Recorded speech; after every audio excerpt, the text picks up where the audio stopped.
how deep are you into 3D Gaussian splatting? A lot more than I talk about on LinkedIn. There's A lot some, more.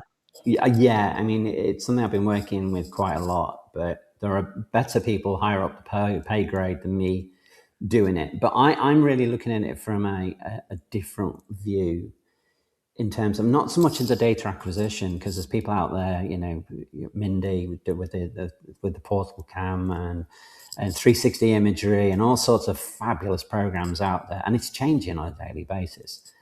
The main thing I try and keep an eye on is the sort of at the leading edge of it. So I go to things like SciGraph and I want to know what's coming. And the interesting thing about Gaussian splat is just the speed of development. It's not just a pretty thing anymore. It is, can we attach data to it? Can we attach geometry to it? Can we do other things with it? That's really what I'm interested in. The Gaussian splat as a user interface is mind-boggling in terms of what it can do.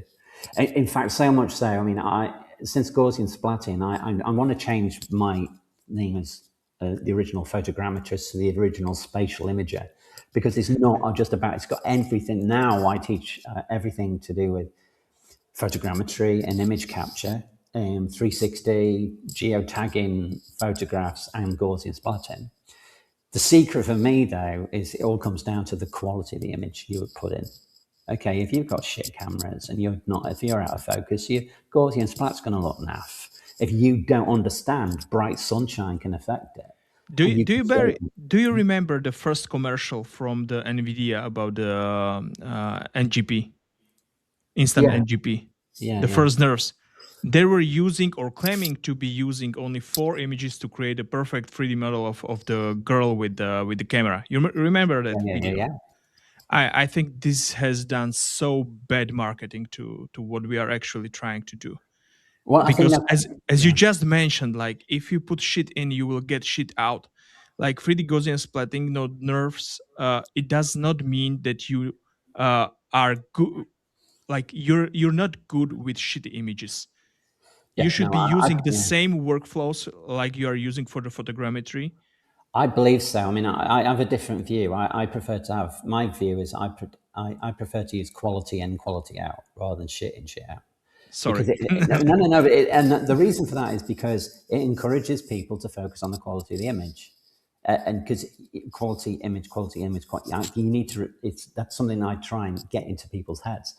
If I'm taking a photograph, like a 360 photograph, and the sun's behind me, everything's going to be overexposed. You can't use that. But if you know how to do HDRI imaging and bracketing and do that, you can cope with it, then you can use that very same image in any sunshine condition and get a perfect Gaussian splat. But the problem is, and I've seen the same, you get a drone, you fly it, you get your SD card, you run to Pix4D or Metashape or whatever your flavor of photogrammetry is, press a button and you're disappointed because it doesn't work. Okay, you need to slow down. You need to slow down. Speed isn't everything. Quality sometimes makes a big difference. So, I mean, I come at this from two ends. One, from the quality of the imagery, and that's really what I've been teaching for the last 5 years. But the other bit is, what do I do with all these images? How do I use them? There's one point that's just like giving someone a keyboard and saying write a novel. It's just not the same thing at all. You've got so many things you can use it for. But I think the whole Gaussian splatting thing is, first off, people don't realize it's not quite as easy as you'd think.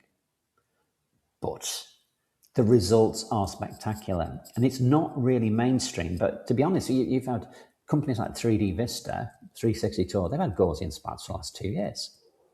Yeah, now you've got, we now can do Gaussian splats. Whoopee shit. Catch up, boys.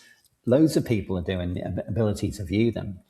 What is really sexy is to use that as an interface so I can merge data. So imagine a Gaussian splat, and then you've got a photogrammetry mesh or a reality or a scanned mesh in between. So then you can overlay them and click on that mesh and tag it and use that information, but you haven't got problems with reflections or water or all the other stuff, and you can flow through it. That's like the ultimate atlas. Okay. I'm always saying that the 3D Gaussian splatting is not to replace like either point clouds or 360 pictures or 3D meshes. It's another layer. Exactly. I It's a think it's just gift. It's a gift from coders to us, like to be able to even more deliver to our clients, like another layer of the reality captured. it is, but it also has an impact on other things. So it alters industry. So we've met up at Geo Business and the Geo Business shows, into Geo and things like that. Can you imagine if you're doing a topographic survey and instead of just giving a 2D layout, you give a Gaussian splat of the site at the same time? How much more useful is that to the architect or the developer, the marketing person, the guy trying to get planning permission, the public, all sorts of things? And the interesting thing is it's really easy to do. It doesn't cost a lot. You can do it with a $500 camera or less. You can do it with your iPhone if you choose to do it with your iPhone. You can build it up. But it's a simple way of allowing precision data to be done now. I mean, if I was a surveyor, I'd be studying the socks off that, because unless I do that, I'm going to be a dinosaur. Because That's other very true. people will be showing you and going, we've got a 2D topo survey on is a Gaussian splat to show you the condition of the road. And when they say vegetation or wood, it's actually showing you the plants that's growing there. I mean, and we're out there, the surveying industry is out there with all the equipment to capture that. But it's obsessed with accuracy and 2D lines, which is perfectly fine.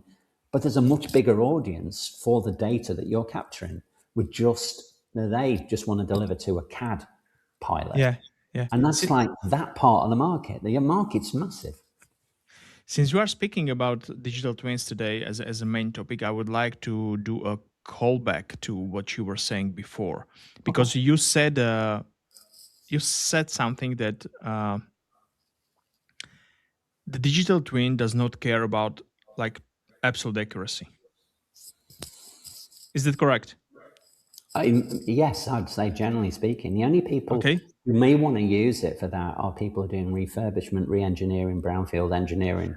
Okay, we're not speaking about like further use cases for the digital copy. We are just speaking right now about digital twin and the either point cloud or 3D mesh as a part of the digital twin, as we called it before, like the hub for the further information.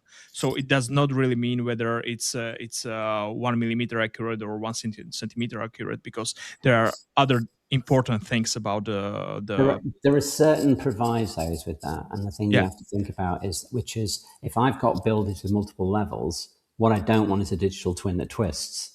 Of course, but see things in context. So in terms of surveying things, there's a certain level of accuracy you need, but it's nowhere near the accuracy that your scanner, your RTC, your Faro could deliver.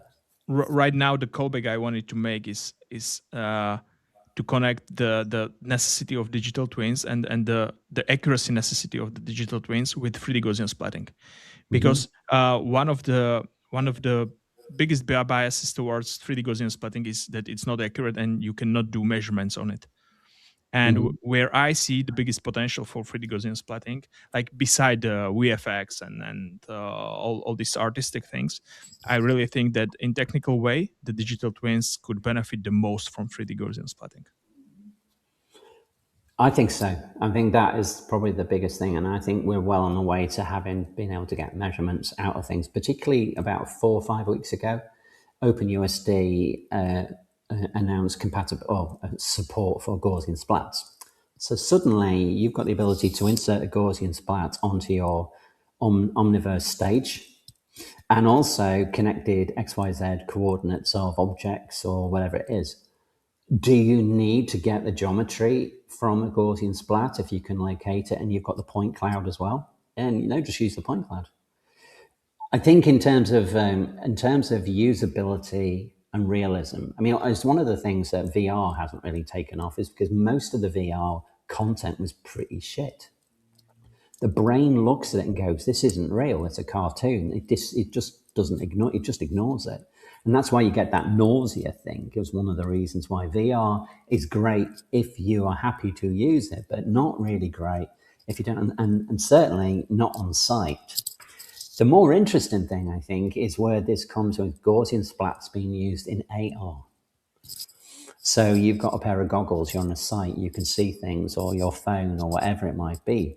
And I think this is where an awful lot of this technology is coming together. But the problem is people look at it in different silos because that's the way they've been trained. It's actually, no, this is something new. And it's a bit like, I say to people say, is photogrammetry dying? Yeah. Unless you need it for something specific.